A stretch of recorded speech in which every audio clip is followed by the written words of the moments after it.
দস্তরখানা বিছানো সুন্নাত, দস্তরখানা বিছানো এটা কিন্তু আমাদের সমাজ থেকে হারায় গেছে। দামি দামি ডাইনিং টেবিল হয়েছে, চেয়ার টেবিল হয়েছে, মগর দস্তরখানা হারায় গেছে।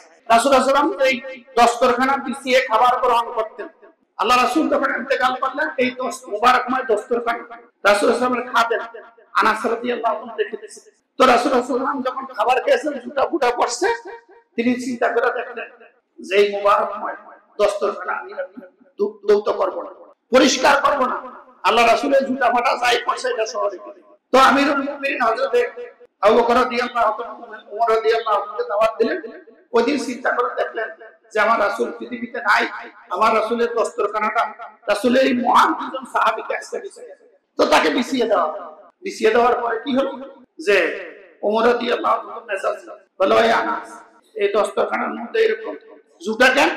বললেন যে আল্লাহ রাসূল এই দস্তরখানা ব্যবহার করছে, আমি এই জুতা ফাটা ধুই নেই, দৌত করলে রাসূল সাল্লাল্লাহু আলাইহি ওয়াসাল্লামের বরকত কমে যাবে, বরকত কমে যাবে। তো ওমর রাদিয়াল্লাহু আনহু এমন মেজাজ বলে, পরিষ্কার করছ নাই, পরিষ্কার না করে কি তুমি বুঝাইতে চাচ্ছ যে আমার রাসূল নোংরা ছিল, অপরিচ্ছন্ন ছিল, অপরিষ্কার ছিল? রাগ করে তিনি এই দস্তরখানার মধ্যে আগুন লাগায় দিলেন। সুবহানাল্লাহ।